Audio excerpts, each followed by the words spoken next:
Alô, meus queridos! Fala, minhas queridas! Você que está se preparando para concurso público, doutor, para quem não me conhece, me chamo Pedro Canezin e eu tô aqui para montar com você o seu guia de estudos, meu filho. Nós vamos aqui te ajudar, você, principalmente você que está começando do zero, a falar um pouquinho a respeito desse guia de estudos. O que você precisa efetivamente para conseguir essa aprovação em concurso público. Doutor, eu tenho uma notícia ruim para você. Infelizmente, no Brasil, é muito difícil para passar em concurso público, notadamente para concursos de grande escalão, como, por exemplo, a Polícia Federal, a Polícia Rodoviária Federal, a analista judiciário, membros do Ministério Público, tudo bem? Esses concursos, eles demandam muita energia mesmo. E eu tô aqui para trabalhar com você um pouquinho do que eu fiz antes de eu ser aprovado, né? É uma metodologia bastante comum, não tem nada de novidade, só que aqui eu quero trabalhar com você algumas peculiaridades a respeito da sua preparação. Bacana? Vem aqui comigo. Eu costumo trabalhar com a galera a respeito do guia de estudos como se a sua preparação, doutor, você vai dizer o seguinte, ó, a sua preparação ela funciona, ela é embasada, ela deve ser embasada, eu pelo menos acredito nisso, em um tetraedro. Veja bem, doutor, isto é um tetraedro, Pedro? É para ser. Tá? Você vai ver que minhas aulas elas não são muito boas de desenho, não é verdade? Mas imagine que isso aqui é um tetraedro. Olha só, é uma piramidezinha. A gente chama isso aqui, doutor, normalmente nós do SmartPol, de tetraedro do concurseiro. Pedro, por que tetraedro do concurseiro? Porque, meu amigo, você que é concurseiro, você que é concurseiro de verdade, você sabe que para concurseiro, tá foda, né? Concurseiro. Você que é concurseiro de verdade, sabe que toda e qualquer preparação é embasada em 4 tipos de situações. Primeiro, é normal que os concurseiros assistam aulas ou que vejam até mesmo conteúdo. Não é verdade? Aulas de conteúdo, doutor, você pode pegar de 2 formas. Você pode pegar em um presencial. Eu estou falando de 95% dos estudantes, tá? Existe, infelizmente, aquele japonês que ele não precisa de aula. O cara aprende sozinho, o cara é autodidata. Então, eu estou falando para a grande massa que estuda para concurso público, tá? Então, no que diz respeito ao chamado tetraedro do concurseiro, perceba, doutor, você tem que pegar aulas e conteúdos num presencial ou num online. Pedro, o que eu faço? Eu que vou começar a estudar agora. Eu pego um presencial ou eu pego um online? Doutor, cada um tem as suas vantagens e desvantagens. Como assim, Pedro? Quer ver? Quando eu trabalho com um presencial, permita-me trazer para você um exemplo nosso. Presencial do SmartPol, olha que bonitão, tá aqui, né? Presencial do SmartPol. Nós conseguimos trabalhar com os nossos alunos temas e um andamento da disciplina um pouco melhor, porque nós temos mais tempo. Normalmente, num presencial, nós temos algumas vantagens como tempo de trabalho, nós organizamos o nosso tempo nas disciplinas. Depois, você pode trocar ideia com quem está lá. Você pode trazer algumas experiências, você pode tirar dúvidas ao vivo, não é? Diretamente. Isso é muito legal em um presencial, doutor. E sem falar da terceira grande vantagem, que é a motivação. Como nós estamos tete a tete ali, nós estamos diretamente lidando com cada um de vocês, a gente consegue motivar. Vocês veem a gente aparecendo de distintivo, a gente conta a história, a gente fala de acontecimentos do dia a dia e isso te motiva. Isso no presencial é de fato o diferencial. Se você tiver oportunidade, por favor, faça um presencial, você que precisa, você que está nesses 95%. Pedro, mas eu quero um online. O online tem vantagem? Tem. Um bom curso preparatório, doutor, prepara para você um online de qualidade, só que um online de qualidade direcionado. Você vai ver uma aula, por exemplo, que eu dou em 4 horas aula, doutor, em um online ela vai para 2 horas, 2 horas e meia. Você vai ver que o conteúdo é mais condensado. Perceba que as aulas do online, normalmente elas são mais rápidas do que do presencial. Então, no online, você tem que ter percepção um pouco mais rápida do que do presencial. Tudo bem? Além disso, o online ele tem também como vantagem, além da organização do conteúdo de acordo com o tópico do seu edital, você pode ver a qualquer tempo essa aula. Isso é muito bom para quem quer online. Só que eu tenho um problema, tem algumas desvantagens no online também. Pedro, qual seria a desvantagem desse online então? Doutor, o online, em alguns sentidos, ele dispersa bastante quem é resiliente. Quem não é resiliente, perdão. Quem não é organizado, doutor, quem perde atenção muito fácil, o online não é muito bom. Tudo bem? Online serve para pessoas competentes, resilientes e organizadas. Pedro, eu não sou, mas eu tenho online. Cara, então faça isso que você vai ver como que seu rendimento melhora. Quer ver? Eu, em 2011, 2012, estudava por online, doutor. Na época eu fazia Damásio e fazia LFG. Olha só. Só que só as básicas, as específicas de perito eu aprimorei no SmartPol junto com os meus materiais. Mas olha que legal. Eu levava, cara, ia começar a aula, pra você ter ideia, eu chegava do curso de Direito às 11 em casa, comia alguma coisinha e durante a aula eu pegava uma coca, trazia um pedaço de bolo, trazia comida para comer na frente do computador. Cara, isso não se faz no online. Isso dispersa. Não é à toa que num presencial você não pode fazer isso. Ok? Bacana? Então essas são algumas vantagens da primeira face, digamos assim, do tetraedro do concurseiro, que é o conteúdo e aula. Avança. Olha só. A segunda vertente que a gente tem aqui, permita-me antes abrir uma observação, né? Aulas e conteúdo, para quem já tem mais tempo de casa, é muito interessante que você veja apenas por PDF. Hoje está muito na moda o oferecimento de cursos em PDF. E dependendo do tipo, da qualidade do PDF e da linguagem aprimorada, doutor, é possível sim estudar o conteúdo exclusivamente por um PDF. É plenamente possível, tá? Depois, eu tenho com você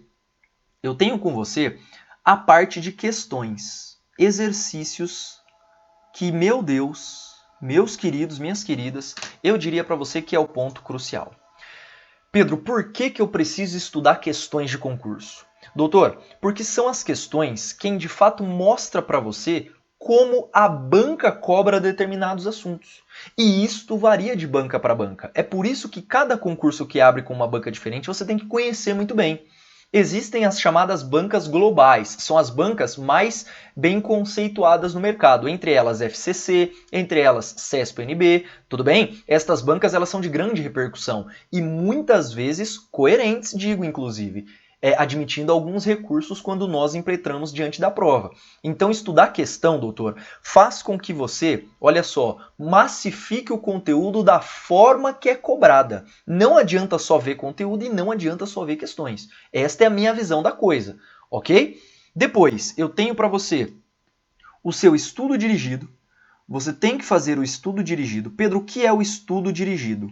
Doutor, estudo dirigido são as suas anotações a respeito dos assuntos. Quando você faz o estudo dirigido, você trabalha, por exemplo, no seu estudo dirigido. Sabe o que, doutor? Você estuda os seus mapas mentais, você estuda os seus esquemas e você estuda a sua organização de conteúdo. É como você organiza o seu conteúdo nas suas anotações.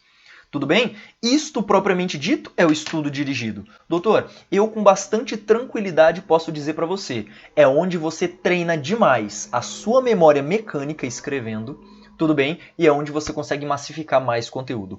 É importante sempre renovar o seu estudo dirigido. E permita-me fazer uma mensagem para quem está estudando há muito tempo. Quem está estudando há muito tempo normalmente já tem conteúdo, já tem caderno, tudo feito. Doutor, isso não é bom para você. É muito interessante que você repasse. Quer ver uma técnica de estudo legal que eu fazia quando eu já estava estudando? Eu passei com o meu 4º ano estudando para o concurso. Então eu já fiz muito isso. O que eu fazia? Eu pegava o tema, como eu acreditava que eu já estava dominando a porra toda, por exemplo, direitos de nacionalidade. Eu via um sulfite em branco e estava com o estudo dirigido do lado. Fechava o estudo dirigido e ia tentando colocar tudo que eu sei a respeito do tema. E depois comparava com o estudo dirigido. Eu via o tanto de coisa que faltava e isto abria portas na minha cabeça nos pontos de destaque que eu tinha que ter. Então, em se tratando de estudo dirigido, meu Deus, isso é muito importante. São as suas anotações a respeito da aula e do conteúdo. Tudo bem? Avança como último tema do tetraedro, por isso que são 4 faces. Tetraedro, eu não sei se você sabia, tem 4 faces. Alô você, né? Eu tenho simulado. Pedro, é importante treinar simulado? Isso não está em questões, doutor? Não. Uma coisa é resolver questão, outra coisa é treinar simulado. O simulado, ele aprimora o seu tempo e raciocínio de prova. É no simulado que você entende o que você deve estudar, quais questões da prova você deve resolver primeiro e quais você deve deixar para resolver depois. Eu, por exemplo, começo resolvendo a prova com as questões mais difíceis, porque a minha mente está mais descansada. Eu sempre começo com língua portuguesa e raciocínio lógico-matemático, sempre. Pedro, não conseguiu a questão, marca a questão e vai para frente. estes são hábitos de simulado que você acaba pegando, ok? E como que você interrelaciona esses 4 temas? Quer ver só? Olha que interessante. Superado esses 4 tópicos que eu coloquei para você, doutor, isso aqui é um ciclo, tá? Isso aqui você deve fazer sempre de maneira cíclica. E aí, olha que legal que isso aqui vem acontecendo, ó. Quando você já viu todo o seu edital nesses 4 moldes, o que é interessante? Fez questão, doutor, fez questão, volta no conteúdo e marca no conteúdo em caneta destacada ou até mesmo em grifos aquilo que já foi cobrado em questão. Sempre as questões, tem gente que fala assim, nossa Pedro, eu estudei numa tarde em 1 hora 100 questões. Cara, seu rendimento foi 0. Praticamente isso. Por quê? Porque ao resolver uma questão, doutor, você tem que voltar no seu conteúdo sempre para ver se aquilo está efetivamente escrito no seu conteúdo. Se não estiver, complemente. Se não estiver, complemente. É aqui que você vê a qualidade de aula de um professor. Quer ver? Eu, nas minhas aulas, sempre busco trazer o máximo de conteúdo a respeito de questões possíveis. Sempre. Pode perceber, uma aula boa é aquela aula que trouxe tudo aquilo que você precisava para resolver as questões da prova. Tudo bem? E é por isso, e na verdade é justamente pelo cansaço humano que você nunca absorve tudo que você aprendeu numa aula. Doutor, existem estudos que dizem que de uma aula você chega a absorver plenamente de 30 a 40% do conteúdo da aula. O restante fica na memória de curto prazo e depois some. Isso é um problema. Pedro, mas como que eu massifico esse conteúdo? Doutor, estudo dirigido. Ok? Então olha que interessante.